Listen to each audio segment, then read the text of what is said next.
And doesn't count yet. And this is it because Andy died of cancer, so it's not Good news, bad news, folks. Good news, bad news. Yeah, We're good looking for news people is, named Andy. yeah. We're auditioning Andys. You got a friend who's not really good with technology? Free on Mondays or Tuesdays? We'll work around schedules. Hold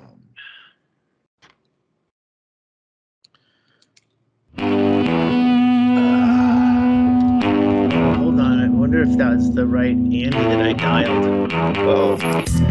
Let me see if I can find him in here. Oh, wait, hold on. I got an invite button on mine. Will that? Yeah, you can do that. I see him now.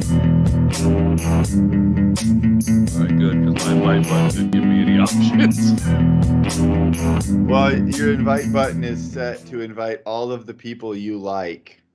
So there's no one there. No, nobody. Yeah, that's not the software's fault. That's your problem. That's a personal setting. They learn you. The algorithm learns you. It's supposed to give you a list of all your friends. This is just kind of an eye opener for me. Oh shit, nobody likes me. Right now, poor Andy's sitting there waiting for his Skype to ring. I think I got it. Oh, wait, yeah. These extra accounts, Jesus. There he is. Hey! Coming in hot, baby. Looking good. The light ain't horrible, huh? I tried calling my kid to be on ready to get the light just right. Looks good, dude. As I am known for light quality. Suddenly I got it. You look great. A little bright, a little hospital-y, but that's okay. Well, I'm at home, so I know, but maybe you're just little glow. You live it. It's good to see you. Hi, everybody. Welcome back to Issues with Andy. We're fucking back, bitches. All of us. Look like you got a haircut too. Yeah, man. I mean, he's gonna send you his hair. Yeah. Eat it. Yeah. Forget my pancreas and gallbladder. You got a haircut. Big news. Issues with Andy. Yep. He was gonna shave his head, but then you lived, so he just left some. Yeah. He was partway through it. Shit. Cheers, fellas. It's good to see you again. I missed you last week. Yeah. Yeah, I almost missed a lot of shit last week. I mean, did you really though, Andy? I mean, you were like the next day you were talking to us on the podcast with Stanhope. I mean, I don't remember any of that, and it was probably I should have had somebody shut that down. But there was, I think, a lot of times they get these, especially in some of the critical areas, they get travel nurses, and so there's no clear authority. So I was calling into Mind Dog's podcast. Right in the haze. I don't remember any of it. You're in the fog of recovery. I was in good drug zone there. I was coming down off of the one and just getting ready for the other. I was coming down off the anesthesia and waiting for the morphine to kick in. In the pocket. Yeah, I had a button. They told me where the button was, and I was like, yeah. That's when you're in, it's like, hey, you want to hang out with the VIPs? And you go, all right. Then you just hang out, and then they're busting out the drugs, and you're like, oh, okay, cool. So I got the button. And the button is, it isn't pain relief every time you push it, though. No? They give you, I think there was maybe 6 an hour. I always maxed out, but they'd also record misses, too. And, so basically, you got high score?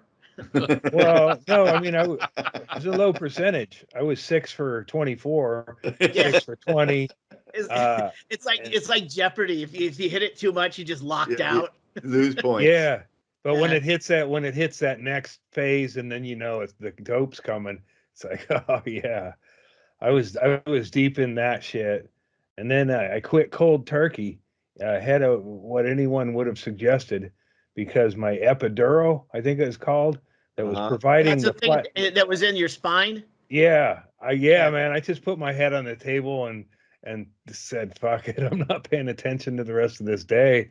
This fuck this day." So that's about all I remember is the epidural going in with the anesthesiologist, and then that was the dope relief later, and the button. So you get a flat line, or you get your dose, and then if you had more pain on top of that, and then you hit the plunger, and I hit the plunger every time. I'd like to go with a great American literature, Alex D. Sports history D. Every time available, but not. It was just to match what was going on, and then like I was having some weird fucking dreams. Like the bed's weird. The bed kind of like would breathe, and I'm not complaining against the bed, but it's just very hard under the circumstances to find a sleep position. Wait, what do you mean the bed would breathe? Was it kind of like getting sores? It pumps air through it. So like when you move, and like I'd get up and then it would shift a little bit. Yeah. So eventually I had it figured out. I just can't. Once I get cocooned proper, that's it. Other people can do the moving. You bring the ice chips to my face. But I couldn't have anything after surgery. I couldn't have they'd only allow a couple of nibbles of ice chips. It's a real mind fuck, because I was very thirsty. I don't know what the gallbladder does, but it must hold some thirst value, because I was fucking like thirsty. Your camel's hump. Yeah. I had nothing between me and thirsty, and then they were giving me a few ice chips, and they wouldn't allow any water or anything like that. And eventually I was told I could have half a popsicle, and that was like, fuck yeah, man. Like, finally. What flavor? Cherry. That was a bitch of it, but cherry. And I don't usually go to popsicles, aren't my thing, but in the hospital it becomes like, it's like cigarettes in prison. So I got way more perishable. Yeah. You can't keister a popsicle. Well, not for long. Well, you can. Well, just the once, though. No one's gonna eat it. So that was again just the once. Yeah. It was like all level increments of coming back from that fucking thing, though. But I had pain, all the pain cut off except for every once in a while I'd feel uncomfortable and hit the plunger. I remember I was like, oh yeah, I'm here to party too.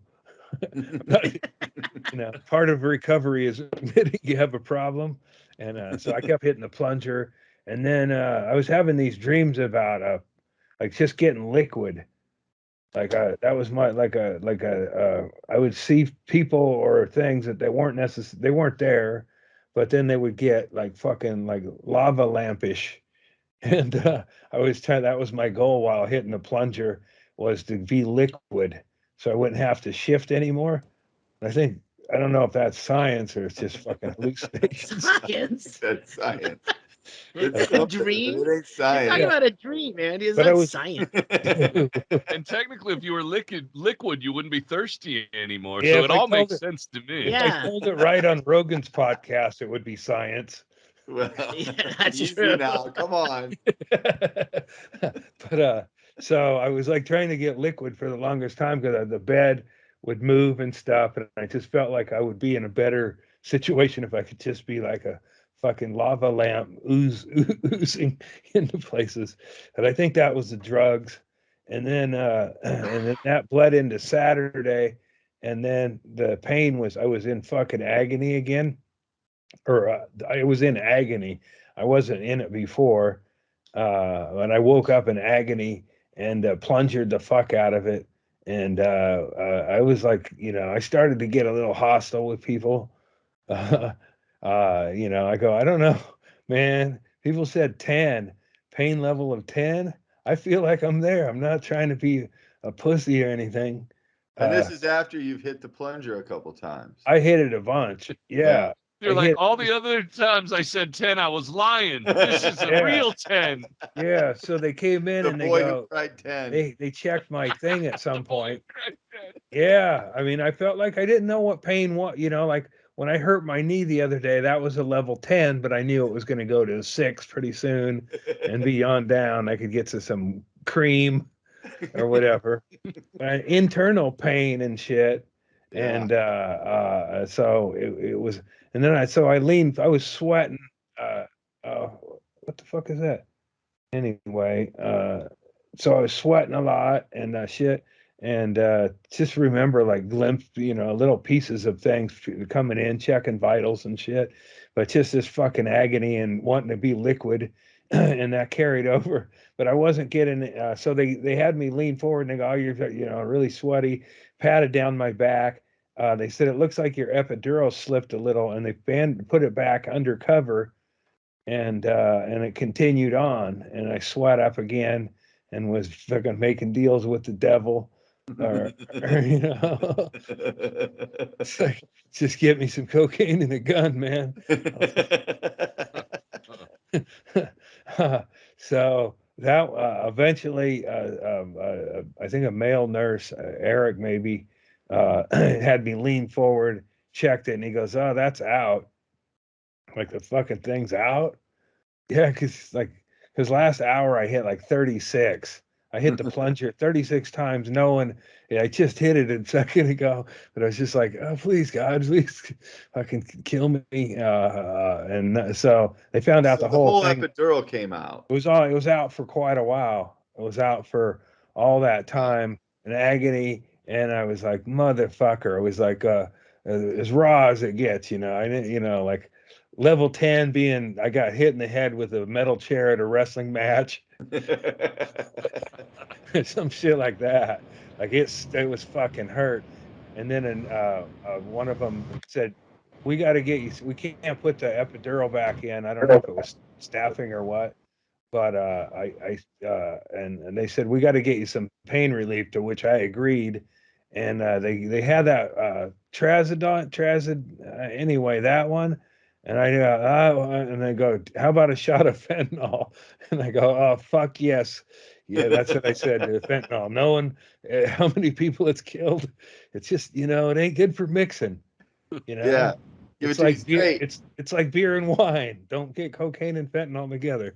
But fentanyl alone in that situation, it was like, oh, fuck yeah. And I went down to a junkie slumber, and I woke up, and they had other pain stuff. I do a routine. I get Oxy. I get Tylenol and Oxy, and then I would get this ibuprofen flush through my veins. It took away all the pain. It was like a non-narcotic pain rinse, which I kind of miss those. I'd like to have those. I'm almost out of all pain. All legitimate pain meds are almost gone. Yeah. I'm snorting the last of the Oxy. I give myself, because today, like, I just had to sleep all day to have this much energy. And so I didn't take any pain meds till this evening. And then I reward myself. I'm not having a lot of chocolate, not smoking that much weed, but I got Oxys, a few more, and I'm snorting them. What's your weight? Did you lose a lot of weight? I puffed up, so I haven't really been like, I haven't been looking on. I haven't been down to a scale, but I didn't lose a lot. Like during the thing, I think I puffed up with weight or whatever. But I've been a pretty fucking full in the guts. Yeah. Taking dumps are like, oh yeah. It's like, it's like, I know some of my body's not there, but it's nice. The rest of it's reconfiguring and making that shit happen, because I don't want to undo that zipper. Yeah. And I got to go in, and I'm almost 2 weeks on the other side of this shit. Yeah, man. So get the staples out and start making arrangements for chemo. Yeah. Well, that was the other good news that you got. Your doctor came in and told you that your pathology looked good on everything they found. Yeah. Yeah, he came in and I didn't get a good read on him in the office. It's like I said, he was delivering a lot of. He's like a comedy club manager with a comment card in hand. Yeah, here's what's gonna happen. Here's what you're gonna do to make this right. Bumping you down to MC. Yeah, so he came in every morning at about 6 o'clock, the 4 days in a row or whatever. Well, I was real weak. One day I lied to him outright about. He goes, "You get up and walk yet?" And I go, "No, nobody was available." And I think he knew I was lying, but I was still overcome with all that fucking. I was a day behind his suggestions, but the next day I got up and started walking again. After the night with the epidural sliding out, I got up out of that bed because it was like I didn't think I'd get out of it, and I just wanted somebody to come fucking do the deed, But through the things, because I've already been poked enough, it's just like put me up and go pain level 12. But I got out of bed the next day and I started doing these. I had to have a nurse. They'd do a lap with me, and I'd go back in and flop down. And then I did a couple in the afternoon, and then I started, doing that on the regular. And then eventually I got free of most of the shit, or I got to push around the thing, and I had to check out people. You had the IV bag on the camera. Yeah, I got to where I could figure out how to unplug everything on my own. So I didn't, I didn't want to, plus there was a shortage of nurses. So I would just be in the hallway walking. I knew that the one had a battery pack of 50 minutes. So I could even go smoke weed if I'd have set it up right.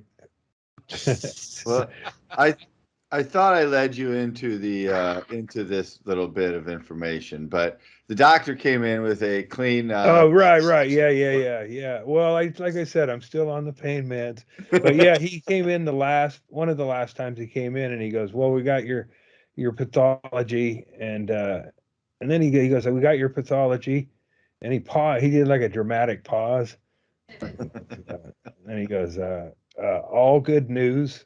It's like it's like fucking way to go, poker face. I mean, maybe it's not, but he said basically that there was a lot of polyps in that area, and that I had level 1 or stage 1 in that bile duct spot, and it was just ripe to spread to those other spots, which they really didn't get that close of a look at.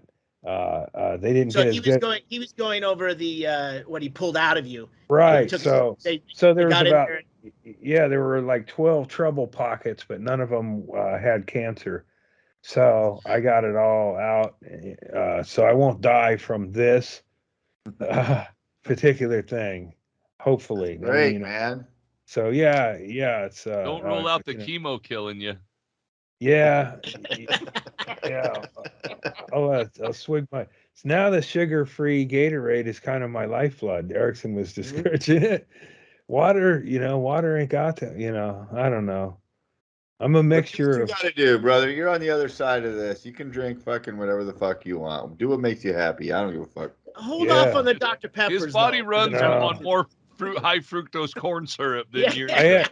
My eyes are bad, but in the hallway, what to do. In the hallway, I saw a thing that said, and especially when I was first coming to, I went from the emergency area down to the ICU recovery was where I was at. And there was a big plaque that said, generously donated. And I thought it looked like Dr. Pepper from where I was in my bed and my haze. But eventually, as I was walking the hall, I knew it said Dr. Pfizer. But I was like, that's cool, man. Wait till I tell those guys that Dr. Pepper actually helped out with this shit somehow. Well, it's the least they could do. Yeah. Cancer patients had to throw footballs through big Dr. Pepper cans in the hallway. I had to compete against a guy who had a DNR on his door.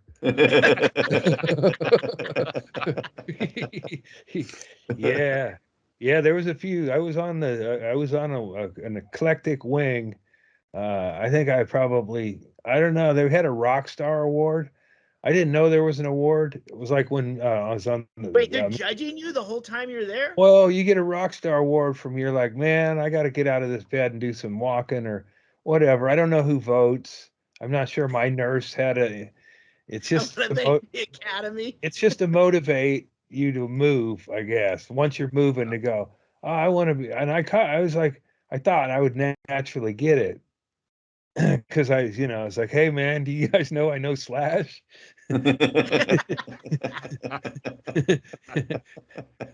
Hey, friend of friends with Johnny Depp, hung out with Manson. Good drugs, that guy. You don't mention Manson right now. He's not going to win any favors. Yeah, no, I was just. And I don't think the rock star award means you know more rock stars. Yeah, because clearly the guy who had it, he walked out of there and he looked country. He looked like. But there's a guy, I would have given it to this guy, and I saw him, and he said on his door, blind, do not resuscitate, and he looked like Lieutenant Dan if Lieutenant Dan had Steve Buscemi's face. He had both legs were cut off, and he had the long, greasy hair and beads and shit, and he sat on the end of his bed like he was on the boat on Forrest Gump. And I watched him. Every time I go by, he keep his door open because he didn't give a fuck. He was blind. And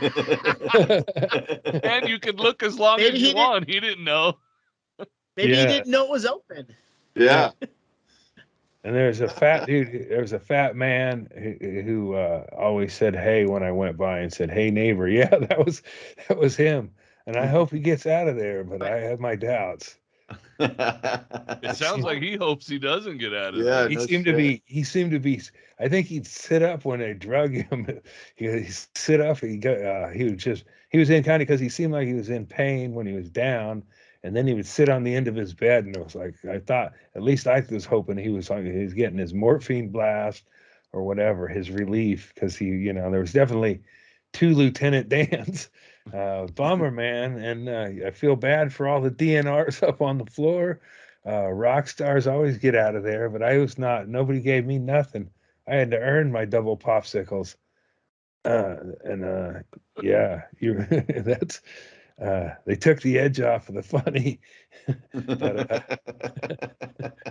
Hey Andy, what was the first solid food you ate that wasn't a popsicle? Mush. They gave me 2 days of breakfast today. It's like cream of wheat that they didn't care if it took form. So it's more liquid mush. So I just and then they give you coffee, which is a weird one to me. It's like, man, I just had my guts ripped out. The last thing I want to do is fucking Denny's level or lower coffee. It is weird. It's just give me a little tastings of good coffee. It isn't. Your hospital isn't sponsored by Starbucks or anything. I don't know. So I just kind of ignored the food tray, knowing I was still getting saline. You were having I was talking to you on the phone. They brought you a chicken patty or something like that. That's when I got into the solid. Yeah, the chicken patty. That's when life is good again. Yeah, and they gave me a couple of chicken bra, a couple of things that almost ruined my ability to have chicken again. Before they gave me chicken, it's just the stench of yes. I think the broth is all their souls. So I smelled this broth for a couple of days. Listen, then I got solid food right towards the end, and I was out of there quicker than I thought, like a day earlier, and I still hadn't shat. I thought I had to shit before I could get out of there, and they let me go home to face that alone. That's scary, man. Must have been another travel nurse oversight. Yeah. You had your stomach completely stapled. I mean, if everyone just right now at home just kind of pushes a little bit, you can feel that all the way down. I mean, that would be like what's going to happen here.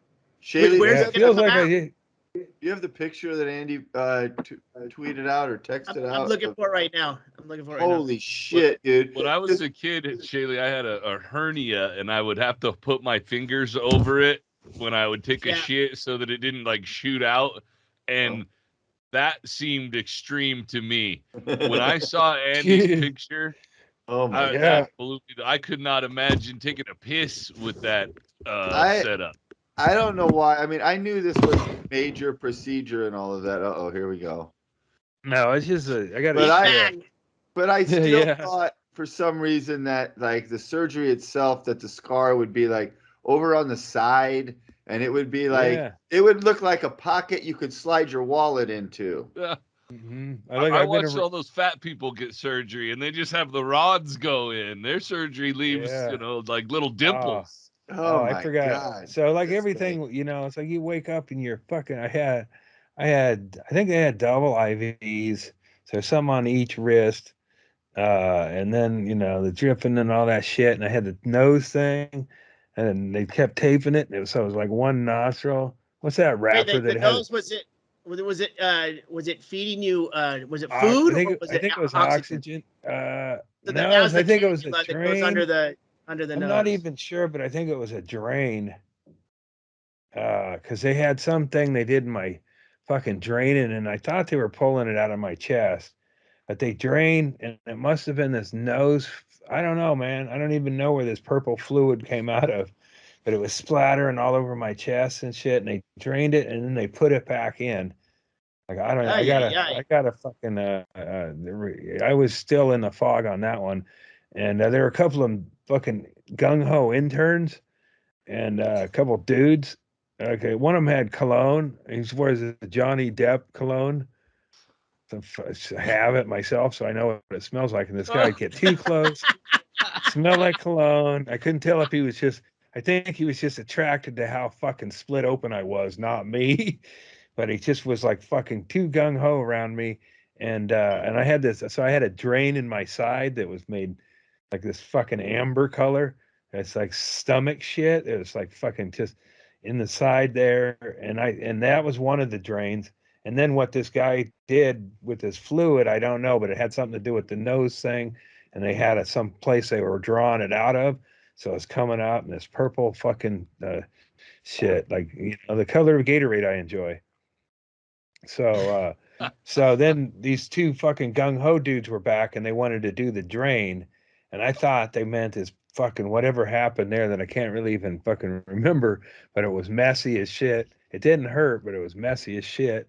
And I go, fuck no, you're not. And I was like and then they wanted to do the other drain. And I go, oh yeah, you guys are cool.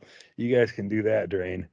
But so I had that drain, and I had to walk around with the balloon and carry it toting the balloon. I would just strap on as like a water balloon, just fucking with my fluids hanging on the side, and I would walk around with my IVs, and eventually I learned to ditch the nurses and undo the things on my own or whatever. And then they pull things because they get plugged and shit. So then I only had one IV, and then they come in, and then early in the morning the surgeon came in, and they were trying to reattach the nose thing, and he goes, you can pull it.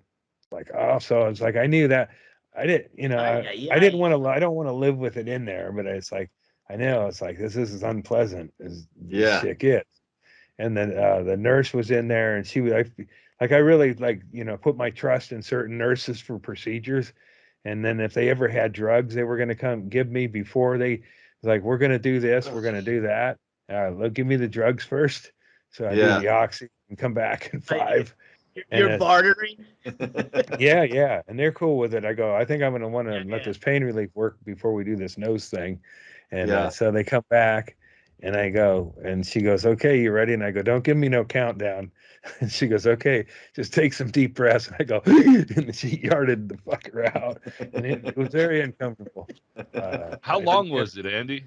It's about, I don't know, it wasn't as long as I thought, but it went up my nose and then dropped down. There was a pretty good straw on it. Actually, that one I can't tell you, Chad, because I looked away, but there was shit attached to it. Yeah, there's Well, always skunk that comes out. That's pretty Because you amazing. can put an NG tube up that goes all the way to your stomach, and they can give you Yeah. drugs directly into your stomach. So Yeah. that one I was pretty fucking squeamish on, and Ugh. I didn't look, but it felt like a lot of tube. And then so then I'm like, fuck, now my face is free. And at some point before they needed to do, they talked me into another ibuprofen rinse, which they didn't have to talk me into it too much. And they had to redo another IV. So I was all free. It was like free, like Pinocchio. And then I was like, all right, one more line ain't bad, you know. I don't mind needles. They put them in my belly. I got them in the belly twice a day. Look at Insulin. you What was that now. for? Look at you now. Insulin, and the other was just to kind of to get the fucking digestion going, I guess. So those were every morning. I figured out when shit was coming and when I wanted my pain meds. So I was like trying to work the, you know, and now I can, you know, I can work. I saved oxys on the other side of the pain because somebody sent me some codeine, and I'm spacing out my regular meds with those other ones, and it works just fine, Dr. Andrus. And I'm out of the oxys with no refills, so there's no chance of danger there. I'm just in, you know, I like the way you break them up, snorting them. And I know, you know, it's for tourists. It says orally. God damn it. So, but then, so then I got my IV back, drip full of that shit. I wish I could do that all the time. The ibuprofen, it's what they use in the NFL when they want the players to stick around. Mm-hmm. They don't get them on the morphine and all the real good shit. They get them on this ibuprofen shit, which is fine by me. I don't need the narcotics. I don't like mixing narcotics with pain. Right. It's like You more want of your a narcotics for fun, not for use. yeah. Mm-hmm. So But the I only got ibuprofen it's just like it's more than like the 500 milligrams that you can get at home, clearly. But I mean, how much more? I went You know, home with fives on the oxys. I could have said, I don't know, my pain level that's was not like what I I asked. was cutting myself in the hospital. I was saying, I'll go from the give me a five. I was saying that. Like I wouldn't like prescribe me fives. Prescribe me tens, not I gonna don't shit think happen. that what you were saying meant anything to them, and I'm sure I they don't just think so. Yeah. dismissed it entirely and went on with how they do their Yeah. job. But I figure the And to surgeon somehow think that you're gonna tell one of these nurses, you're gonna say something that they haven't fucking heard before, or some but fucking excuse I is think just wishful thinking. well, I wasn't the rock star, but I could hear the buzz in the hallway. So I was that guy. Because yeah, everybody saw him, the shift that saw me Saturday in the throes of it or whatever, and then they saw me on Sunday and on Monday. They were like, they could, you know, they were saying, well, we were just saying we can't believe it's the same guy. They probably thought I was a junkie. You know, I was like, bitches, well, you know, I'm not it paying for all just them seems shots I got of morphine that it. went Yeah, dripping I down mean, my back. honestly, it seems like to me that a nurse who has been doing this for a while would know that if someone's hit their plunger 36 times, something's Right. wrong. They're not getting Well, drugs. And then the first thing you check is the epidural still in? Are right. these drugs going into them, or are There they were a few spilling gaps. out all over the fucking bed? There were a few gaps, you know, it was a switch over or whatever.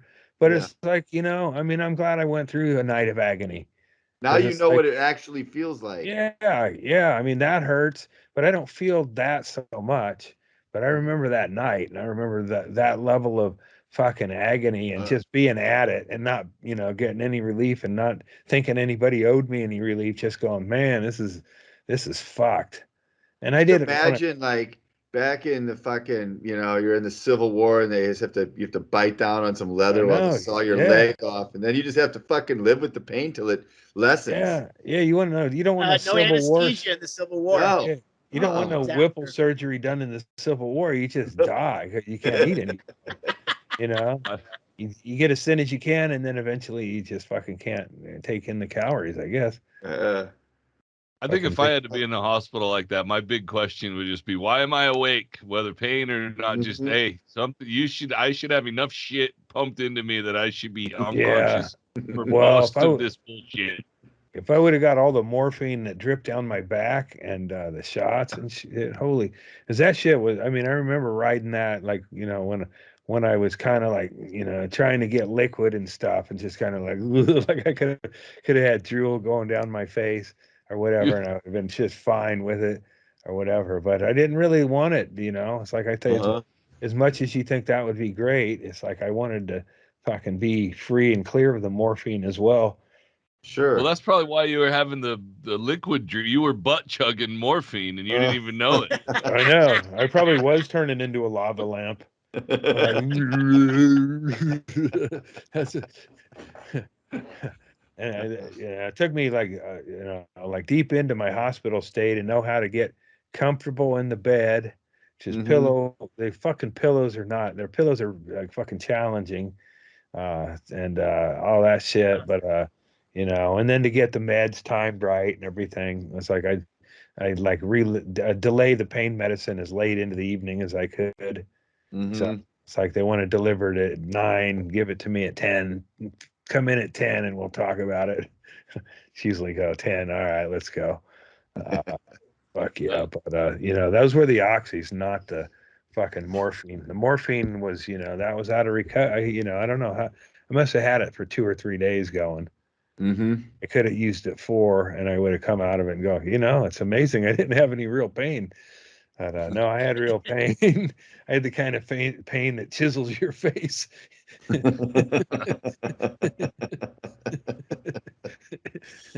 Oh, fuck, man. Well, I'm glad you're on the other side of it, dude. It's good to see you. Yeah. You look good for sure. Yeah, man. Better than a corpse. Yeah, I mean, we lost Louie Anderson. Yeah, man. And while I was in there, I heard about that. And I remember sitting in his scooter and I'm sitting in a hospital bed and thinking, man, he died. And I wonder what got I know he was from Minnesota, so I would assume if he knew it ahead of time, he would have gotten all the best treatment thrown at it because they got great hospitals there. But he's probably in LA. He just found out late, right? Is that what happened? How did Louie die of cancer? I have no idea. I don't even know what. I didn't even. Or maybe know he didn't die that quickly, but I heard he left a fully charged scooter. I can only imagine if you would have died and then Louie Anderson would have died and he would have floated up to the pearly gates and then gotten in line in his scooter and there's fucking Andy 3 people ahead of him. It would have been like I tripped when me and Stanhope were tripping at the Comedy Store and I saw Louie Anderson's face half in shadow and then sitting right next to him was Frank Caliendo like a toady spot with the placement of Louie up here in the half moon face. And then Frank Caliendo sitting on a chair and I'm hallucinating. And I'd worked with Caliendo many years before that in Houston. I featured for him. And then he gives me hey, there's Andy Andrews. You wouldn't want to have that guy open for you. But he's doing it in several voices and I'm tripping. So it's like Madden and whoever else and then fucking Louie. So I thought of that while I heard Louie died and stuff and thinking maybe that was a vision, but and then I didn't hear any news on Caliendo. I think he's still alive. Yeah, it's weird. I turn on my phone now and then and I'd get just little snippets of what was going on and it's like heard Louie died and somebody else died that was a celebrity. Meatloaf, yeah. I guess I heard about Meatloaf before going into the surgery to get sliced open like one. Hey, I got a little sense. I know. The drugs that's why junkies aren't good comics. They can be, but it takes more. Yeah, all right. I'm sorry. I don't mean to dismiss any of our junkie friends who've had a good go of it. We don't want to be the junkiest podcast. Yeah. Yeah, I don't want to complain about this country, but why do I got to get adequate pain meds from overseas, yo? I don't know, man. That's why we need Bernie. Yeah, is that Louie and Louie? That's Louie and Frank. Oh, really? Wow. That's what I saw. Half shadow. And then he's going, hey, whoa, this guy's tough to follow here. Right? You open for me. Yeah. Louie's great, and he always was one of my favorite comedians. He always made me laugh. Yeah. And he was great, absolutely great on baskets. All of that said, it did surprise me that he never got at all rolled up into any of the Me Too stuff. And it's probably because all of the people that he, harassed were boys and men and boys to comics men. and male comics who were just like, whatever, bro. But like, he was fucking relentless. I mean, every road comic if they met Louie, has a story about I don't know what you're talking about. Erickson, he was always Mrs. As Baskets. disconnected as I am from your whole world, I wondered the whole time if that was ever going to be anything when I was watching on Twitter about Louie Anderson, because I have heard a lot of stories about that, and I'll tell you what. I'll tell you this though. I mean, he tried to fuck me in San Antonio. Well, you made it this far, so you must have done something right. Maybe he approached you too early in the night. I was willing. Louie approached me and said, "Hey, I want to put a podcast together with dudes I fucked." He was relentless, though. He was like, "Why don't you come back to my limo with me? Yeah, you're a triple threat. You should come to Los Angeles. What are you triple at my house? You could That's act. What he told me. I could live at his house. What are you a triple threat? You can act and dance. I don't know. He never explained it. Asshole mouth. I was afraid of what the second and third things were. You're a triple through his eyes.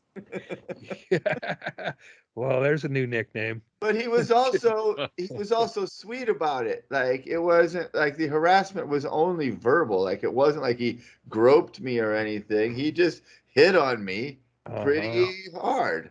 Did you get offered once gigs? I found out that I didn't even know he was gay. That's how dumb what a tough way to find out I was. And then when I started sharing this story with other comedians, they were like, "Oh yeah, that happened to me too. Oh yeah, that happened to me." And everybody had a Louie Anderson story, but no one seemed to be bothered by it that much. It was like, whatever. It's like the first NFL player to come out as gay. It's like the first male comic to go, Louie, he was crude to me. I mean, because I don't know. It's just like I guess it's exactly the same thing, but maybe he didn't make people feel threatened, or that you couldn't leave the condo unless you watched him play with himself. He locked the door. He had his dick out the entire time he was hitting on you. You just couldn't tell. It's under here. You want to write some material for me? Did he offer you like a gig or anything, or just he offered a party in the limo? to let me move into his house in Los Angeles. Oh well, that's some gigs. And it won't be comedy. Maybe did he know you cleaned or had it? That's when I knew you could put hot tubs in. I didn't even tell him I could fucking clean his pool. Yeah, clean the pool. I would have done it, but it wasn't. He wanted to clean your pool. It wasn't. Oh yeah, I want you to clean my pool. All right. It wasn't until he offered for me to live with him in LA that I realized what was happening. Up until that point, I thought I was about to make it in show business. Oh man, you almost did. Almost did, Eric. You were at the gates. Yeah. TTB on the ride. You top that big bottom. You're a Midwesterner. I mean, look, if I would have taken him up on it, at this point, it would all be mine. We would be doing this podcast from my house in the Hollywood Hills, formerly Louie Anderson Estate. Could I get a scooter? You can have all the scooters, bro. Come over. There's nobody else here now. There's one on every floor. So where did he because I heard he did a gig and then went home and died. Where was he living? I didn't hear that either. I don't know that. All us ER. We heard a lot of weird stuff about Louie that we didn't. Well, I just Saget did a gig right before he died.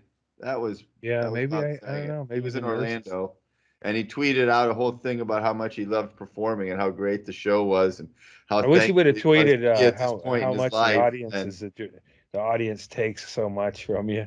It's like, I could slip out some good material, but I'm so sick of these fucking dullard audiences.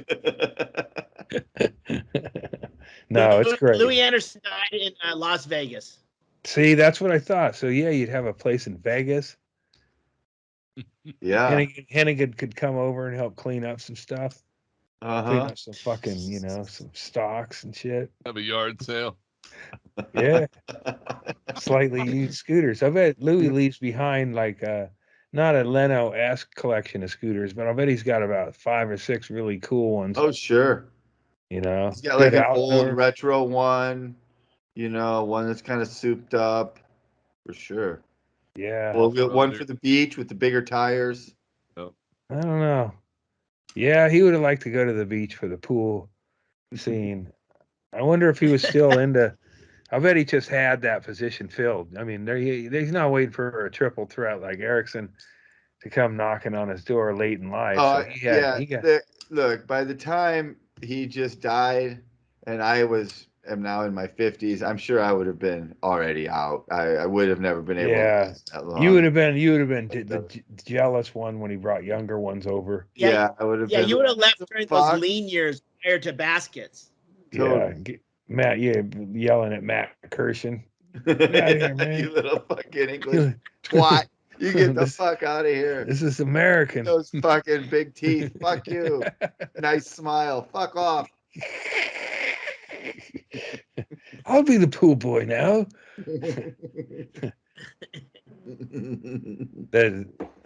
Yeah. So R.I.P. Louie. I hope there's a fucking real active gay scene, and I hope his section of heaven's God's like totally down with all like that. North Hollywood or whatever, just fucking real gay, Yeah, if God's not down with that, he's gonna have a lot of disappointments. You've seen what happens. You've seen those kind of people grouped together. Yeah, if you let them do their thing, they're pretty content. They're the most content group of people you've ever been around. So just let them go. Yeah, maybe heaven will just be like Eric Clapton playing guitar licks for appreciative people. Eric's still here, but I hear because I was, under anesthesia, you get a little drift of what's going to happen. Oh, you got a little bit of a touch? No, I hope though. That'd be cool if he's got the COVID and died. What a dick. It would be funny. I didn't know what a dick, and he's consistently been a dick. Yeah, people tried to make him other things. I didn't know that either, but I found that all out. Did you guys know that? What a fucking cocksucker Eric Clapton's been his whole life. I mean, I knew that he stole George Harrison's wife, his best friend's wife, and that was the whole thing. And George Harrison's so cool. He's like, if you guys are in love, just go ahead. Don't want to get in your way, man. Peace.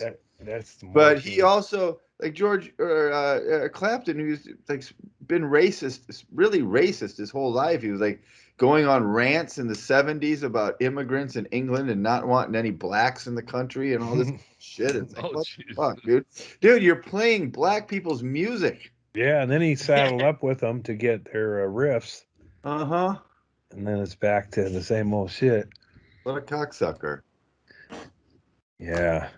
So I made I haven't called Greg yet, and I don't know that I didn't get to the throws but I checked with Erickson a couple times, and then I got home and I felt like I could smoke weed, and I called up Shank. Who do I need to smoke marijuana with? First time out of the gate. Cancerless, less cancer, what an honor, maybe guys. cancer-free. I want to say that's sweet. Did you guys do it live on Twitch or anything? No. Just a private moment. How long has it been? Good. Well, Thursday through. I don't know. Maybe that was the second day home. Thursday, yeah, I didn't smoke the surgery day. Yeah. And then I got out of the hospital. I think I got out of the hospital on a Wednesday. I believe. I don't even. Yeah, it was. Yeah. Yeah, Wednesday. I just looked on my phone. Right. So I got home Wednesday afternoon, and it's like, where's my meds? So I'm digging around. I kept everything kind of handy, and I got my gummy set up. So the doctor says it's absolutely fine for you to smoke weed. I hope. I mean, there wasn't. I didn't ask a lot of questions. Anything. They didn't tell you that you couldn't. Certainly after major surgery, you don't want to be bogged down with the details of your recovery. Right. They'll tell me my staples look good, and I've soaked it up. I've been pretty compliant and listened to stuff on this one. But man, yeah, look at that. I got to have all those removed, and they said it's not that bad. It's like so then my second drain, I almost gave I shouldn't even say it because I didn't do it, but I was like, do you want to tape? There was another nurse in there and her pulling out a thing, and she goes, I don't know, it might get kind of messy. And then I go, all right, I better, because I was like, I got to just focus on this shit, but I could have. But then she pulled this drain out, and that one is long, and I could feel it in my innards. I go, is this going to be worse than the nose one? And she goes, I don't know. You tell me. You know. All right, and then, but it was like a magic trick. It was like they kept pulling it out of there, and then I saw it. I actually dug that one out of the Bunch truck. of handkerchiefs tied to the end of it. It looked like LED lights, Ta-da! like LED necklaces, but every they looked like it was proportionately there was a stitch in it. I think to mark how far into my innards it was. It's like that's I one think they foot. mark the tube like when they're doing when they're trying to find out how deep the ocean is when the ship is going into a canal. And that was the one. That was the one that was leaking into that bag. That was easy to drain. I would start going. I'm going to go for a walk. So I'd unplug myself and walk around the room for about 15, 20 minutes, just shuffling back and forth with that IV standing up and shit. Mm-hmm. And then I started draining my own bag, which they didn't like because they supposed to measure that or whatever. But it seemed like, man, it's also dirty, and you just got done having major surgery. You've got an area there that requires. I had a cleaning. I had a cleaning area, and I just stand up and walk around with that, and then I would go wash my face and brush. And would you just drain it into the toilet or what? Yeah, drain it into the thing, and then hold on, Andy. Honestly, the toilet or the sink? Oh man, I forget. I would do the toilet. Yeah, garbage can. Okay. That's where I had a piss jug too, and I would use that the first couple of days. That was one thing I was pretty good at and pretty proud of. It into your piss jug? Just like my old man, I pissed down like I was like, wow, here we are, man. I'm reclining up my bed, getting my junk just situated, putting my nuts to the side. It's like you don't want your nuts. It's like that's as tight, It's like out of there, boys. Out. This is business. And you feel a camaraderie with the old man finally. Well, I'll say this: is like it ain't easy. I mean, I'm middle dick America. Let's just say, I'm neither I wasn't one of the kids that was teased, and I wasn't one who was given roles and called one that was doing the teasing. Whoa. Yeah. Are you trying to tell me you don't dress to the left or the right? You said you're middle dick. Well, your junk is talking down dead I'm talking about size, but I mean size, and then puffed up in a bed, and your guts puffed up. He's and a stuff. C+. And it's like, man, and I got positions that I don't want to get into. And I get in my dick, and I don't think, to the best of my knowledge, had any spills in like at least 10 times I pissed while in bed or sitting up with the jug.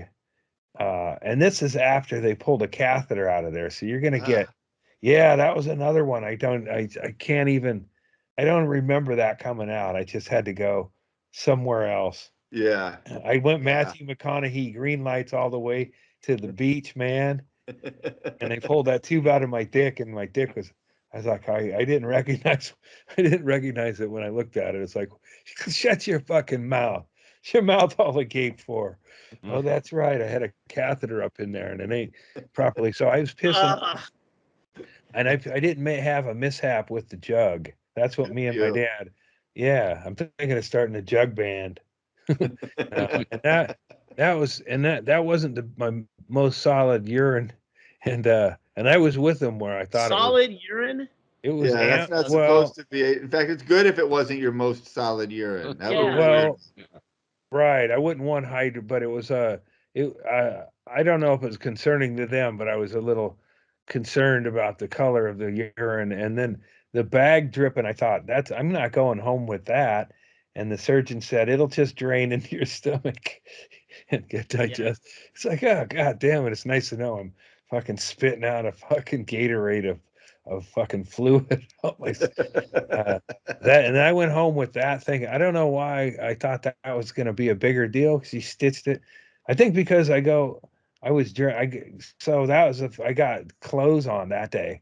I was like, I'm going to walk the hall with clothes, and I put on clothes, and then the bag I had fucking fluid drain, 2 outfits worth. I was down to my 3rd outfit, and she came in and put a stitch in it, and that did the trick. But they sent me home with like a bunch of different gauze and shit, like bags of stuff. So I got home and I was like, like I don't know what I expected. It was like a small hole with a stitch in it. So it was like a beefy hole, and I had like fucking band-aids and wraps and shit and cleaning stuff. And I was like, fuck, that's not even a wound. So I think it was a little overkill there, but that was a bummer. I was down the hall, like looking all cool, and they're like, "Oh, hey, man!" It's like Bee Gees music should be playing as I'm doing my last laps, and then my fucking t-shirt fills up with that orange fluid, so then I'm walking back, holding up my shirt.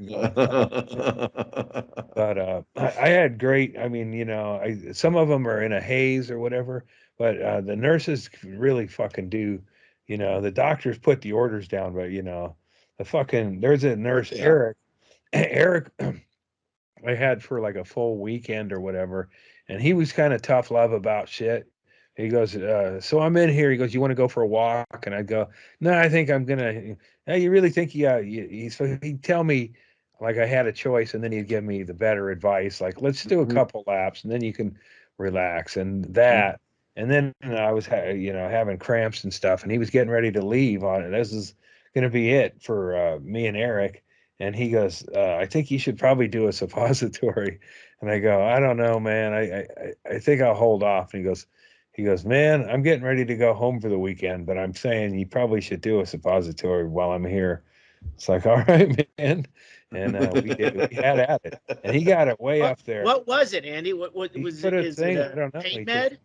No, just because I wasn't shitting and just a sweet. Oh, okay, yeah. So he knew. I mean, but he just he It tell was like a kiss. Yeah. Goodbye. He knew what I needed, and I swear, I swear I could smell it. Like I haven't been able to do no cleaning back here or whatever, but he jammed it up there, way better. I've like tried to do those myself, and it's like it takes another set of hands to really get it up there. So he wasn't shy or awkward about it at all. No, he's a professional. And and I go, it's man, just a hole and some drugs that go in a hole. So right, and I'm on pain meds, usual. so I'm good. Just the like, fact all right, that anybody on any shift can do it, but he's insisting that he do it is not weird at all. It's but it's also I want to do it. Yeah, that is a little weird. I don't think so. Like he was like blocking the door like Louie Anderson, not letting you leave until you put the suppository. You ever think of yourself as a triple threat, Mr. Anderson? Yeah. Well, I don't think anyway. This guy's got tiny fingers, I apologize. I go, man, I hate to send you off on the weekend like that. But he said this. He goes, I used to work in elder care. So, it's like, so probably pushing one up my ass is probably like not the worst, definitely not the worst thing that's happened. There's a little resistance there. Yeah. Did he more of a challenge? Silence his consent, right? I don't know if you were still had game. Yeah. So I saw him a couple days later, and I was way on the other side of things. And I thanked him, and I said, "Did you get the flowers I sent you?" Had a good laugh.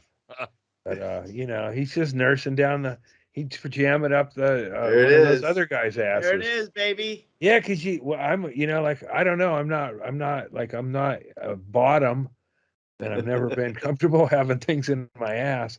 So it's really only surface deep there, but it's really like, if you can go on up that extra yard, I didn't need air. Like Eric, I could have said, Eric, man, you go on and have your weekend. I'll jam this thing up my own asshole. Maybe that was the highlight of his weekend.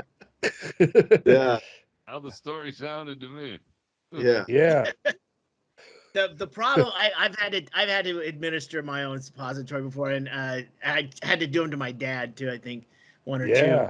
But the trick is you got to get like this guy. You You got to get all the way down to really in there, because if you don't get it in far enough, you can either pinch it off and then half comes out, or it just pops right out. And you want something worse than putting in a suppository? Like trying to get a dog off the cold tile floor to put back into you. That's not a good good thing. Like trying to get a dog to eat a fucking pill. It just keeps popping back out of their mouth, coating it in peanut butter and shit. Still, come on, asshole, take it. That is such a fucking apt description, Erickson. That is fucking hilarious. It feels like you only have two chances. With the glycerin ones for like hemorrhoids that you have to put, but Jenny it would get bad, and she's like, well, you try these, and I would be in like a hot bath, and I would try it, but it wouldn't matter. It was boop, boop, yeah. Fuck, I lost it again. It's like trying to grab wet soap in the shower. It just keeps going. Yeah, it's like if you spit up a pill, how many times can you jam it back before it's done? Yeah. You get, you really only have, I mean, that's why props to Eric and my whole, the nursing. There's only the two kids that bothered me, and I think everybody else, their demeanor and whatever, I didn't mind any of them. In fact, I made some of them laugh. I wasn't trying to. I was on the phone one time and I was letting loose with some F-bombs and stuff. And one of them, she should have probably left the room, but she found it amusing. What was going on? I guess. I'm sure of it. I mean, the nurses I know, and I have a lot of them in my life, like you would be at one of their absolute most favorite patients. They put up with people 1,000 times worse than you in every way. Yeah. And they still do their job as most of the time to a high degree. My favorite someone who's just, trying to laugh their way through the fucking discomfort is a goddamn godsend to them. So my favorite, and Eric was a close second. You know what he did for me. I think her name is like Goodshire. She was a black lady nurse, and it's kind of an African sounding name, and I only saw it on the board once, so I'm probably saying it wrong. But she was the one who pulled the drain, everything, and she had a good sense of humor. We had a couple walks together. She delivered. I think she was the one who brought me the popsicle with a spoon, and it was off the stick, and it was broken into pieces. That was like next level. The others bring to you. Some of them would bring you a cup, and the others just like, you really think I want to drip sticky fucking syrup down my chest? But you need a cup, man. I'm telling you. But she pulled the drains and shit, and she was my favorite. But she asked me about I mentioned that I did stand-up comedy or whatever, and she asked who I liked or whatever, and I said, and she was gonna Google Stanhope. And I never do that. Never. Well, I didn't see her again. She didn't come back around, but she told me of course she didn't come back around, dude. She fucking got out of that. She looked up Stanhope. She could have been that. Off. She was gone. Well, I mean, I saw even nurses who weren't working my room. I think they shifted them around. So you're either on Lieutenant Dan's side of the hallway, or you're on my side of the hallway. And besides Rockstar, I didn't look, everybody on my side of it kept to themselves. It's the best time at all, because you get fucked with enough in the hospital. You don't need your aunt coming in from out of town to sit in your room and tell you about what's going on with her. Because there was a constant flow of people. They want your vital signs. They come in and take blood. They do blood sugars. Then the fucking sloppy food tray comes in, and back to the vitals, the fucking shots in your belly, your meds, all that shit. And it's nice to have a hallway without fucking tourists lumbering up there to see. The only time I saw a tourist, I knew someone was dying, as a lady come up with old lady came up with a small dog. And then I guessed at which 3 of the do not resuscitate rooms was getting the visit, and I guessed right. The dude who he was propped in his bed. I didn't see him awake the whole time. So his dog was there on his lap, and that's the last I saw him. I was on my checkout day. Seemed like he was too. And Lieutenant Dan, I would have taken with me if I would have known where to put him. And it was, it was kind of it almost felt like it was like I was in my own private place, because when I'd walk the hall, there were a few rooms I could look in, and then nurses doing their business, and that was it. I liked it. But they fucked with you like and I thought that was like my doctor's timing of 6 a.m. was particularly cruel, because I'd have pain meds at 4, and then I could sleep till probably 7 or 8 o'clock if he Yeah, they interrupt that. comes in to give me the news, but he's got other shit to do, like more surgeries and shit. So it works out in his schedule. Well, doctors also, part of their job description is to not give a fuck about anybody else. That's good. It goes with the territory of being a doctor. Yeah. Part of it, like, hey doc, it'd actually be better if you did your rounds a little bit, if you Right. worked in this Yeah. way, because this guy's finally sleeping. The doctor's like, I don't give a fuck. I'm going in and I'm doing it. It's like part of the ego stroke of being a doctor. It's Right. And also he's kind of, the ones who know of him speak of him with, oh, Dr. Casati.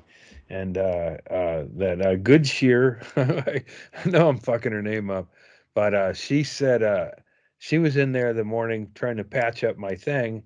And I said, it's getting late. I don't think I'll see him. And she goes, I've been here for a couple of years. I've never seen him. And then in he walks.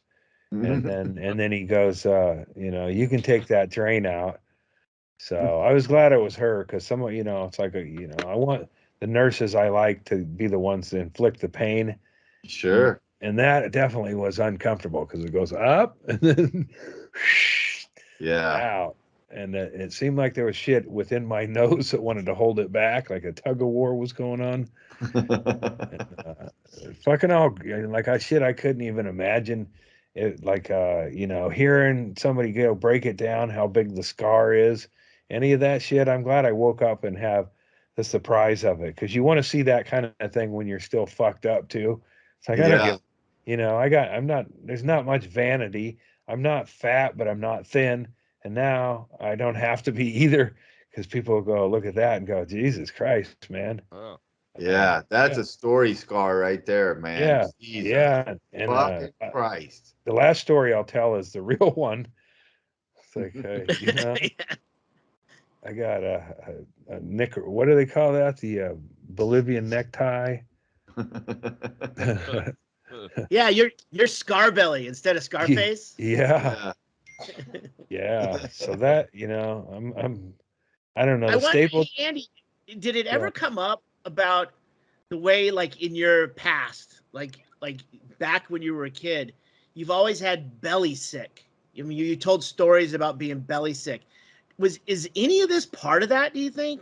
Was this maybe, I don't know. I mean, he said it was cancer in the bile duct, but maybe my bile duct's been plugged with benign. That's what I mean. It's like slowly growing. He said it's like really a half inch. Time. It's like they describe it like it's the bile duct is like a phone cable. That's about how thick it is. And I had a half inch. So, and this is how I describe it. He said a half-inch tumor. I think about that's about like a peanut M&M inside a phone cable, and I still had digestion that needed to happen through there. So it's possible that I have had an obstruction for years, and now it manifested with once in a while I'd get sick.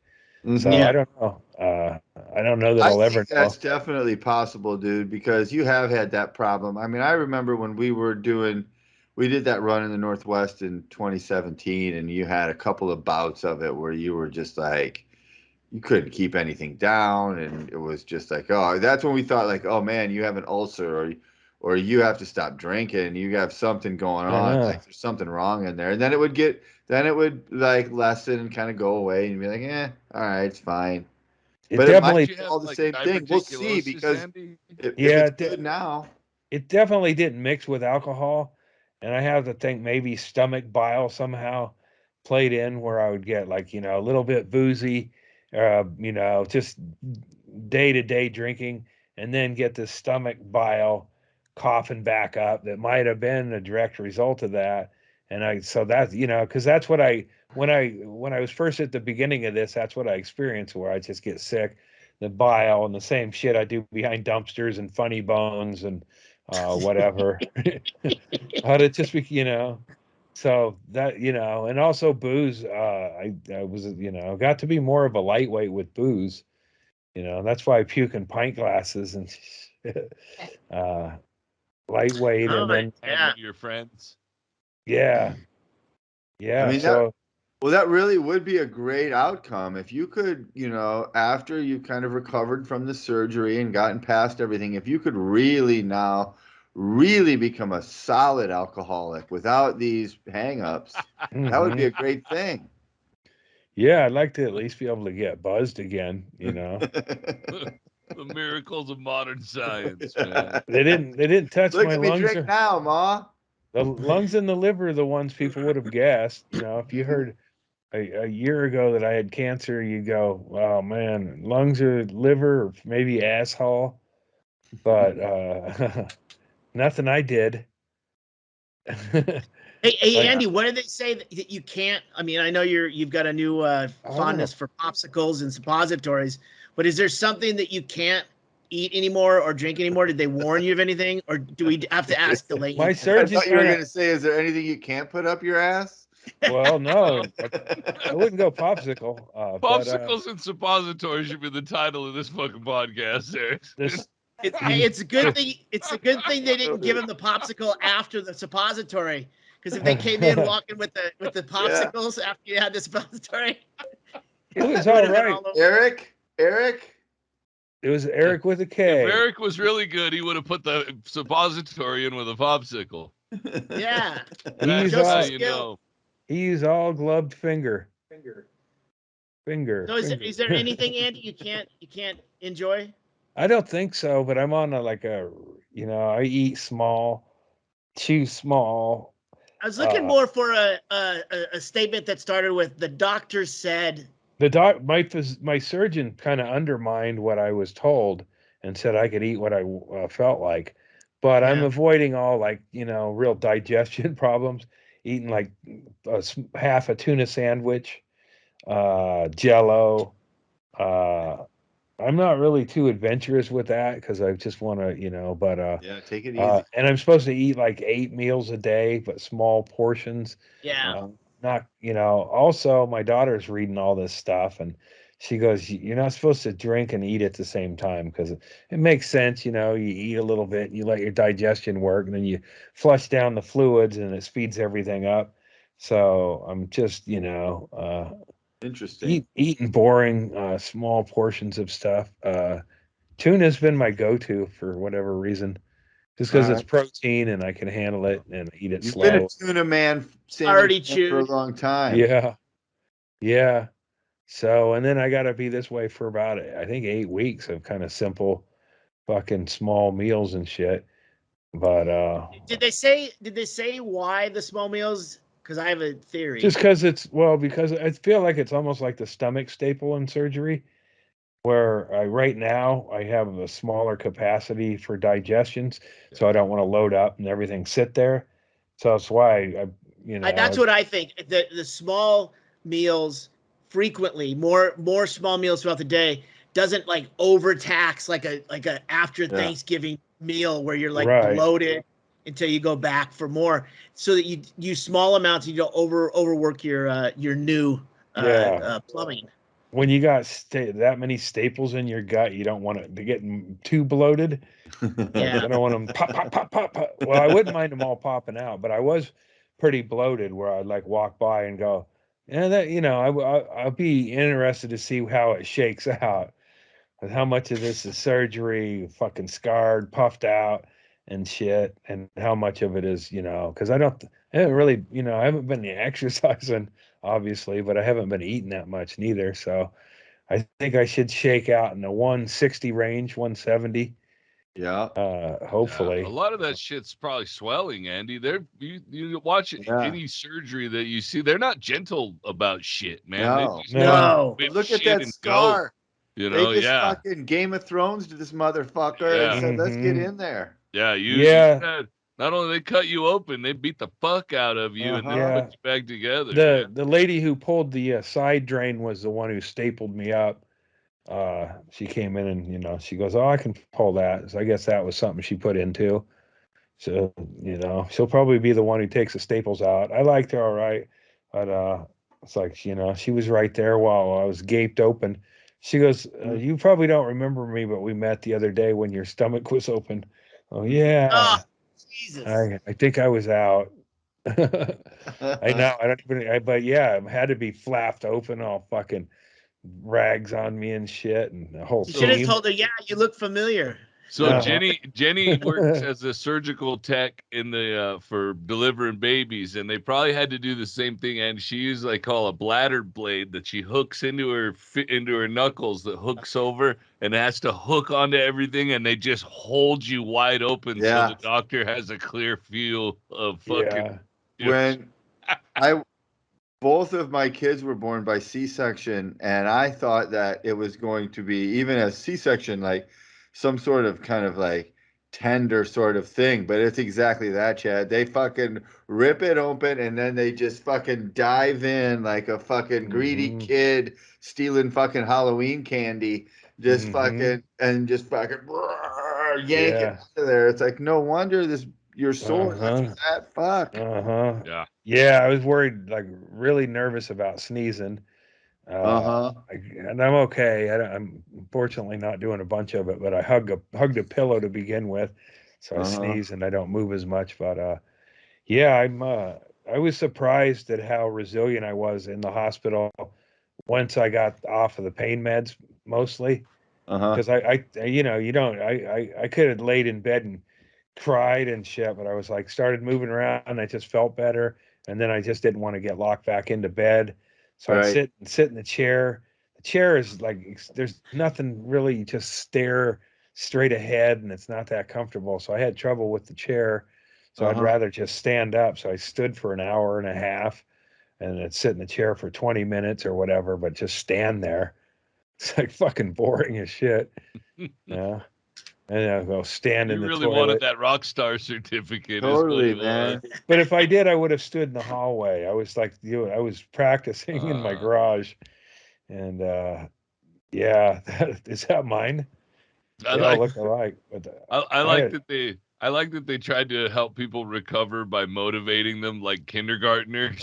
We're gonna give you a rock star certificate. There was Andy was motivated by voyeurism.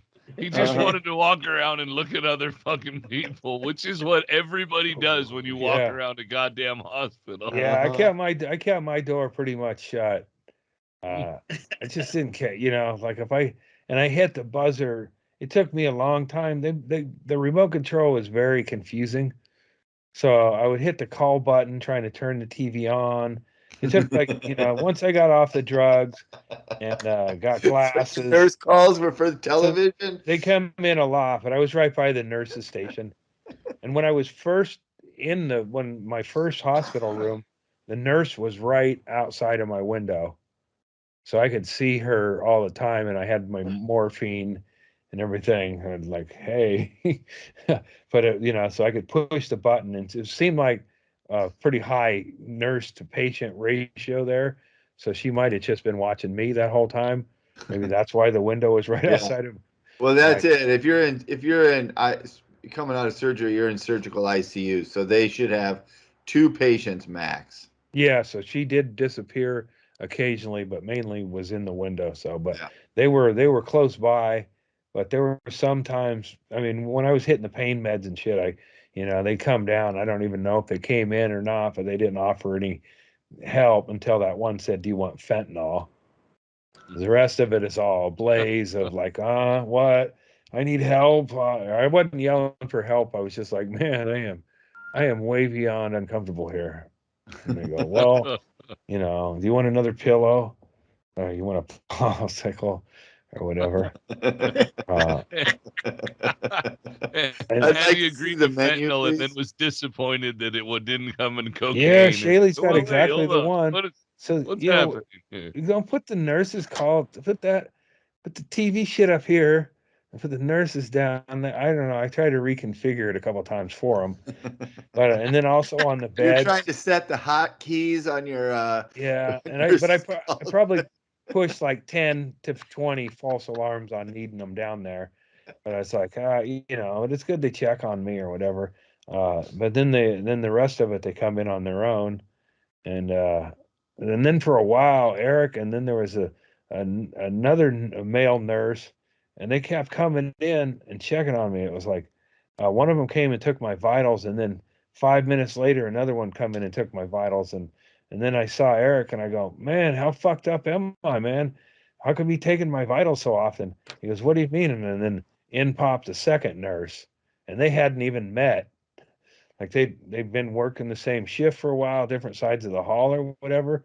But for some reason they were both assigned my room. So I was wondering why I was getting, Oops. yeah, like how many times are we gonna do this, man? Fortunately, it wasn't the blood sugar shit. But that's no big deal now too. The blood sugar, they just prick your finger. Yeah. I didn't mind that at all. Look at you now. Your fear of needles is gone, bro. Oh, Yeah, bring your, we need to trial by hire. fire. You can be a We need to- heroin junkie and a full-on alcoholic now. You Well, have a really lot of times I think come through heroin junkies try to do too much on their own before they know what they're doing. it. You learn how to do proper shots, but anyway, while you're just getting to know the habit, seeing if you like it, just get a fucking IV put in, and then they can blast it in all clinical and shit. Oh yeah, that's what junkies need. They just need a Yeah. better opportunity to Yeah, get yeah. I had right clean. up to the edge. The fentanyl would take the sting out and not kill me. That's what you want, man. Yeah. Junkies are too willy nilly. You Yeah. Well, gotta, that's the problem with heroin. There's too many obstacles. yeah. There's not enough science. I mean, there's no reason we all shouldn't be doing fentanyl on a regular when things get to be too much, but it should be administered in a micro dose in a needle that you put into your own IV. You go into the nurse and just on Friday and say, I'm going to have a busy weekend. Could you hook me up to a stent? Dude, this sounds to me like a Shark Tank pitch. Yeah. Oh, You could and work this up, dude. that's how we get liquid. Yeah. Yeah, you just get a port installed so you don't even Uh-huh. have to get stuck each time. You Yeah, just you get got to keep boarded. your port clean. That's the problem. Yep. Hey, who doesn't need a bag of potassium day 3 of a party? Well, that's a fact. Yeah. So, you just have them come in and say, it's time to administer your potassium. Oh, you hit the cocaine last night? Okay, we're going to give you a little vitamin Yeah. C. There's some lactated ringers. Yeah. There's no Yes. shame in it, Fuck no. Erickson and I have both helped women study for nursing tests. That's why we talk the way we do. Like 50 we know what the fuck cc's we're of talking LR about. push. Yeah. And I didn't get no sponge baths, only sponge wiped. And you don't feel at all sexy when you got a big scar like that. It's like you just going. Yeah. I stared at every nurse as Seems like a just scar like that would make your dick look smaller. You know what I mean? Like there's just no way around it. Like you just can't take your eyes off the scar. It's so fucking huge. Like you could be I think the have a scar hog is. swinging down there, and it's like the scar is still so big. It's like, oh my god. Yeah, I'm I just think gonna the scar is second to the clump of poop smashed between his cheeks that they gotta like putty out of there. Eric. I hope Eric doesn't get turned off by my scar. Yeah.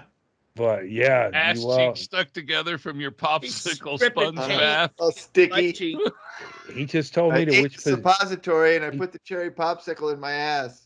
Like I knew he needed to go home for the weekend, so I just got in a position, just flop over, and Andy's up on all fours, and Eric's like, "Dude, I'm just checking your blood pressure, bro." Yeah, he told me to, he told me the position, Turns but out he doesn't even work there. I'm pretty sure I remember. We don't have an Eric. Tracksuit though. Eric was on the board. There was Eric here. There was a board, and makes it easy for the scammer to read. Who am I? I'm Eric. Hey, how you doing, buddy? You really should get a suppository before I take. Oh, I gotta leave like right now, buddy. The real Eric's tied up in the janitor's closet. I don't care. Make him a nurse. There's a shortage of nurses. You definitely, I mean, I'd do one every day if I had help. Why not? You should have known when he asked if you had a glove. You got a glove, bro? I don't got any. I don't carry them on me. Andy, you're the only guy I know that could go through this whole thing and be like, yeah, I'm good. I cut myself off the oxys, but I'm kind of hooked on these suppositories. I could do these every day. Well, I could get those. The oxy, I got 20, and I thought about, now I feel like I'm already too far into the process. I should have called a few days ago, because I curtailed them and mixed them with those others, and I should have, it says take as needed. Well, I probably could have done 3 a day for several more days, but then I was like, well, if I snort this one and I take this one an hour before. Why are you snorting them, dude? What do you want a time release? You've got a fucking serious problem with pain management, dude. I know but I curtailed myself from taking them so I could snort a couple. I mean, you're ripping yourself off. And I still a little bit, but I like the way. Oh, Shaley, he's suffering in pain for 8 hours so that he can snort them, so that the last 4 can be fucking awesome. Yeah, yeah. It says take orally because it's like, I don't know. It's like when the Mayflower arrived, they had a plank for, not everybody has to go down the same plank. They say take orally, but that's because there's a lot of people who aren't good at. I might be able to leap over the edge, or whatever. It's designed to take orally, and the way that you would process it in your stomach, your bloodstream is different than vascularly through your nose. But it drains down your throat. You're still taking it orally. I was taking the big one down my ass. It had to be leaking down my back, and some of it smaller doses had to go find my ass crack. But then they just dabbed all that morphine off of my back. Are you talking about the epidural? Yeah. So, I mean, I got off of that pain med early. Not by choice. They said we'd rather leave it in for 24 more hours, but it was on the weekend and there wasn't somebody to do it. And I wasn't the fentanyl was a nice suggestion, I have to say. The other one, Opana. I go, oh, yeah, I like Opana, too. Oh, you finally remembered the black girl's name? Opana. Yeah. Oh, good. Well, that's it. We're fucking canceled. God damn it. Patreon. Sorry. That was a good run. God. It's my own fault.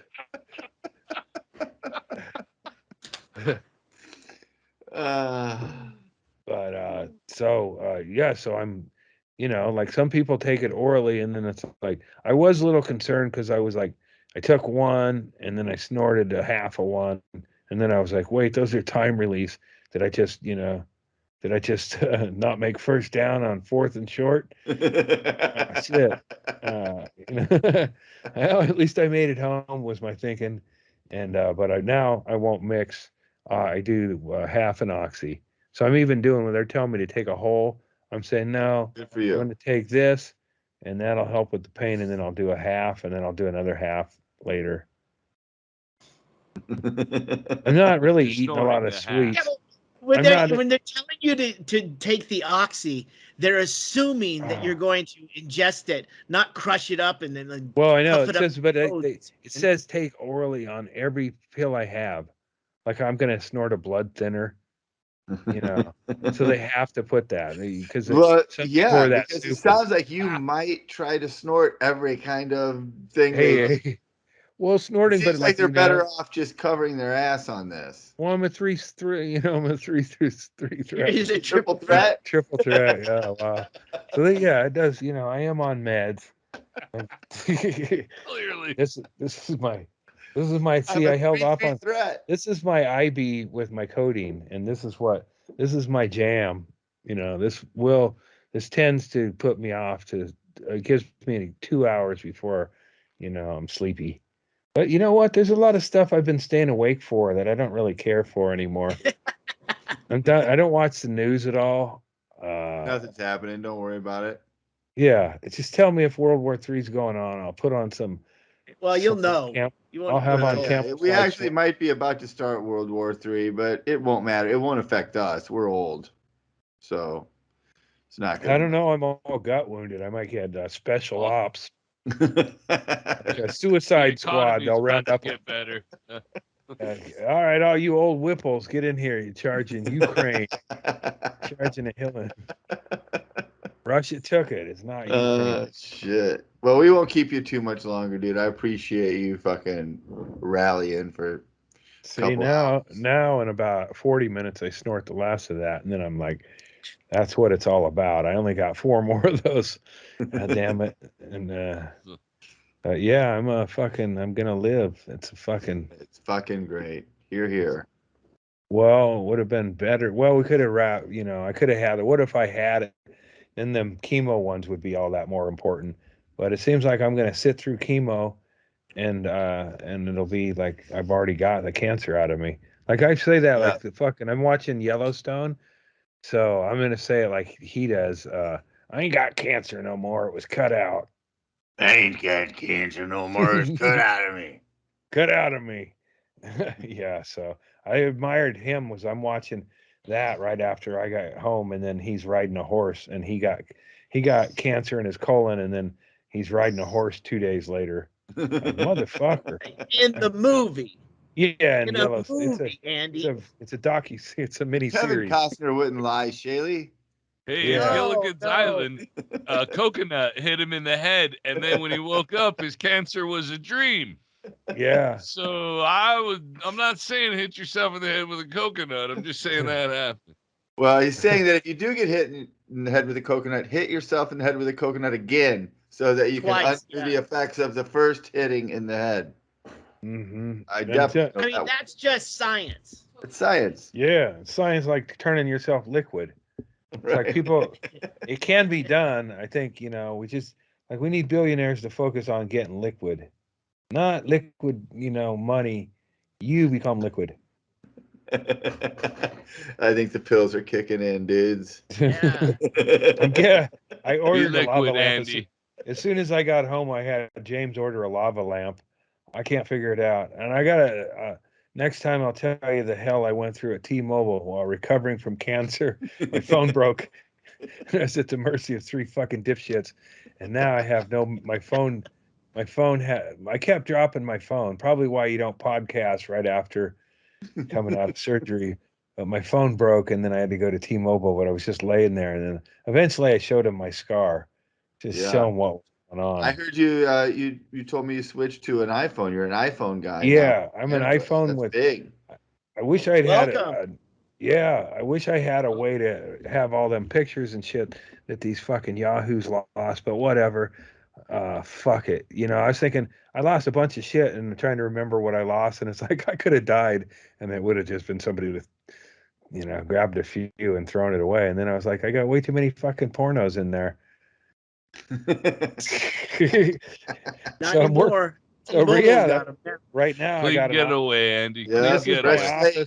I got to make a pitch because I'm trying to get out of the t-shirt business. So I'm announcing in the next few days crazy savings on t-shirts, and I'm in the sticker business, and I'll be selling stickers. And I'm getting some of the issues with Andy from Acme, sending those. Hold those right up to the camera. Let's see what they look like there. Okay, there's 3 different ones, and I'm gonna make a 4 whatever deal. You can find it on naturejack.com. And a lot of this is the warehouse. You don't even know your own site. Nature Jack off? Naturejack.com. I don't know. Man, I had to shut down my warehouse because you'd be surprised I do it all. And then I got cancer. So I was like, I got to shut it down, bros. Well, the boss goes into surgery. All your employees are going to fucking rip you off. So it's good you shut it down. So I'm still doing the t-shirts. I got 1 more tub of shirts and I'm selling them. I'm going to drop the price to help move merchandise. And then I'm going to sell stickers from my bed because I need some money to get weed and such. My daughter, bless her heart, raised all this money for my medical costs, and she's in charge of the account. I request. Man, that's no good. Good. Can't she just give you all? We can't were she just cut hoping you a that was the Smart girl. case. I've said something about like, hey, how about a bike? And she goes, well, how about we use the How about a rest for paying for insurance? So shit like that. So Yeah. I'm selling stickers. What a so I can lame ass she is. I know. It's like she doesn't know. Like marijuana is a medical expense right now. That It is wasn't before. They're Before it was the people who donated, Andy, would want a certain portion for marijuana. I definitely agree with that, 100%. and I think Delaney's right 100%, but a certain portion should go Remember- to make sure That's you're 100% flush with though. weed. Andy told us he asked her for a bike, not fucking medication or alternative. Right. Well, Andy's that's so he treating can it ride like to the he's weed sitting on store, Santa's man. lap Come at on. the fucking mall. And I plan on and a PlayStation 5 and a football. I should be able to And go. some weed. If I can contest all bike that is morphine I spilled. rehabilitation equipment. Listen, you gotta know how to pitch these That's things. why I'm getting the issues with the Andy sticker. I know you can get them from Greg or on the Stanhope store, maybe. I don't know, but maybe. And okay, you can get them exclusively here from my bed, and all I got to do for that is to put a stamp on that shit. Wait, I got to put them in an envelope, address it, and put a stamp on that shit. T-shirts, I got to put in a package and shit, but I'm going to sell those too. Because God damn it, I don't want to come out on the other side of this without a drug problem. Don't worry. I'm going to have to. You're on your way. I got to find, how do you get oxy when you're doc?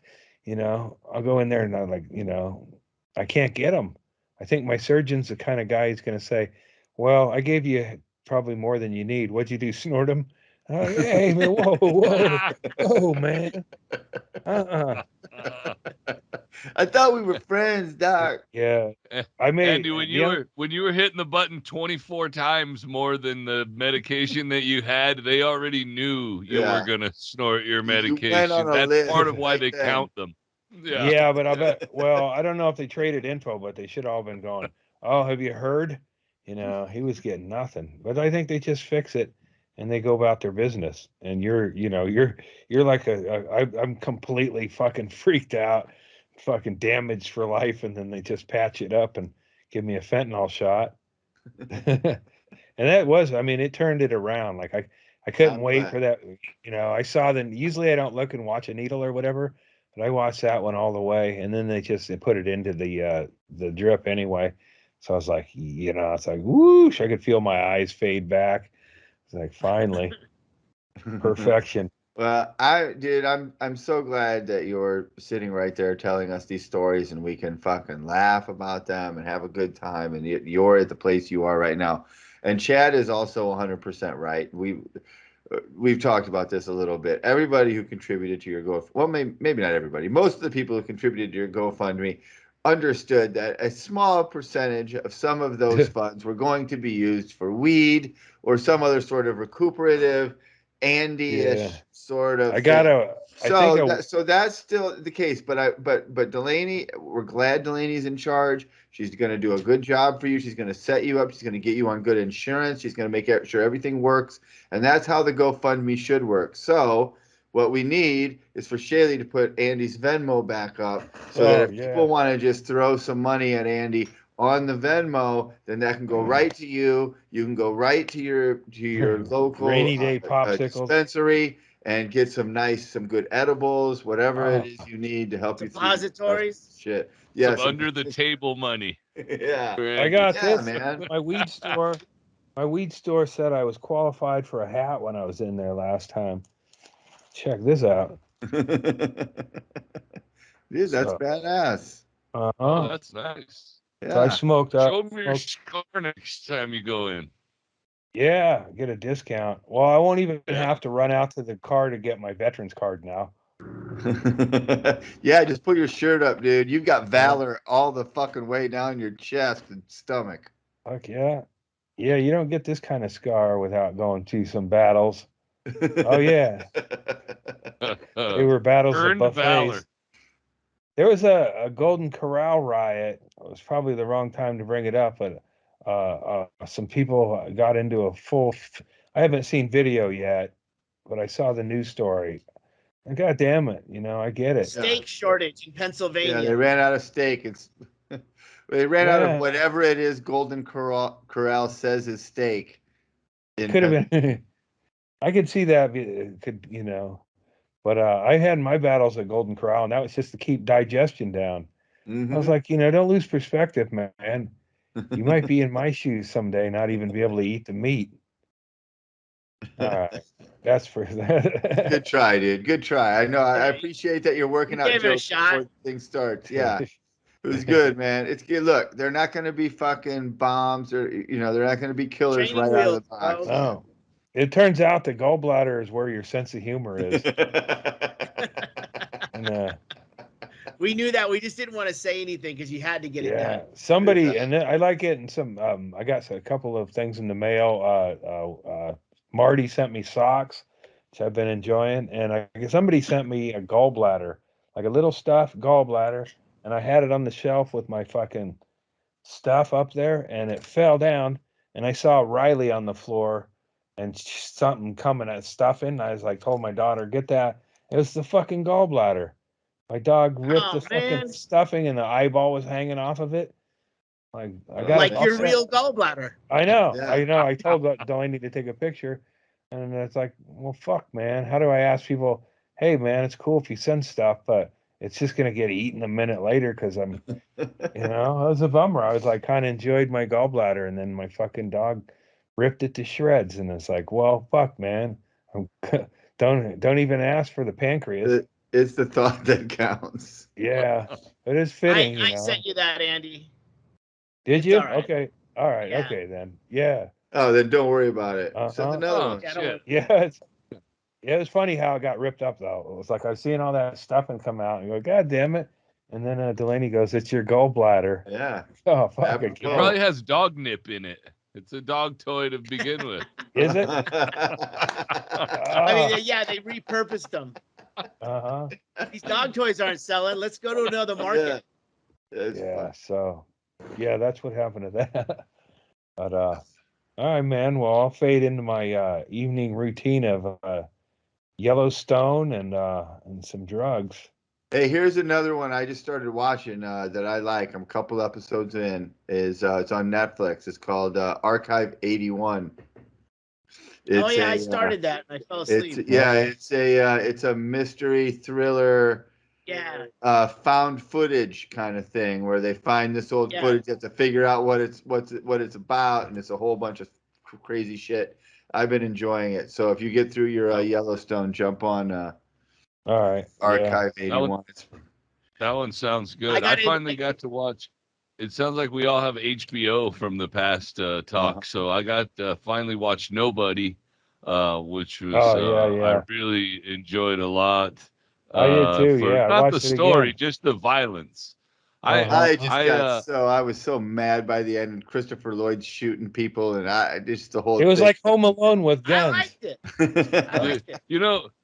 I described it as like, how sometimes you're just watching Hulu and then a commercial will just make you tear up for no reason, and you're just trying to hide it, and then you realize that your old lady teared up too, and you're like, oh, all right, that was appropriate. I shouldn't hide that. I learned how to be comfortable with those tears, but while I was watching Nobody and I watched that guy enjoy the violence and wish for people to, I actually teared up and I was like, oh, hide those. That's different. Yeah. You shouldn't feel emotional about violence. So I like that. But another one that I wanted to recommend to you guys, and Andy, I figure you might be watching movies in bed. It's called Blue Ruin. On HBO. It's it's like a revenge movie. I don't know if you like revenge movies, but it's a revenge movie with some twists, and it's good. Blue Ruin. Right on. All right, Blue Ruin. And then I stumbled upon something on HBO that's about like 18 minutes long. They have these little short things, and it's kind of a foreign thing called, I looked it up so I could, if we brought up stuff to recommend, called The Fisherman. And then that will put you into like a little spin of little like 15, 18-minute little stuff that you can watch, vignettes. All right, I'll check that out. So, Blue Ruin and that's Fisherman. What I have to contribute. All right. Oh yeah. Yeah, nobody rocked. I don't know what Erickson's talking about. Yeah, I liked it too. Uh-huh. Yeah. Funny. It's Hey so man, if he hadn't rode that bus, none of it would have happened. I love Bob Odenkirk. He's one of my favorite people in the world. I just was like, You're it too just, I soft guess on it wasn't Russia, what I man. expected. It was just, it was so cartoony by the end that I was thinking it was going to be more of a like a Die Hard kind of thing, and it turned into more of like we're killing everybody all the time now. And my That's how old man, Russians do it, yeah, man. it just wasn't what I Russians, expected. So, I mean, it's fine for what it was, but don't yeah, you know that's that you got to kill Russians cartoonishly because Yeah. they're violent. They're violent Yosemite Sams.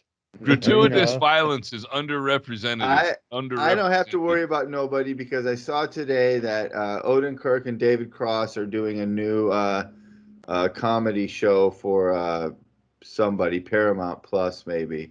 So Mr. Show style, I think maybe Oh man, kind yeah. of thing. The Mr. Show guys are back together again, so I'm already happy. So you guys can go enjoy your nobody, and I'll watch Archive 81. We will. Yep. You live in Texas, man. Come on. Violence is the thing. That is true. It's all around me. All right. Well, thanks you guys for being out there. We love you. We're back. It was only 1 week off, and we're back. Uh-huh. Cancer couldn't even fucking stop us. Look at us. And thank you guys for being out there. And we'll be right back here doing the same stupid shit next week. So we hope to see you back here with us then. See ya later. All right.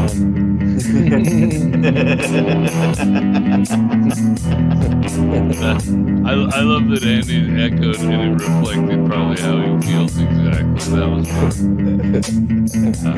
fun. Green lights, baby. Green lights. That was my favorite thing you did was when you sent that in the text chain, the green lights on your fucking button Oh yeah. in bed. That was great. Made me happy. So all right, boys. All right. Bye, guys. See you I later. gotta I'll be roll nice. over. Bye, Tracy. Hey Tracy. And bingo. I had a lot Bingo of suck fun. too. What? Go Everton. Frank Ah, Lampard. good night, ladies. Ladies. Love you.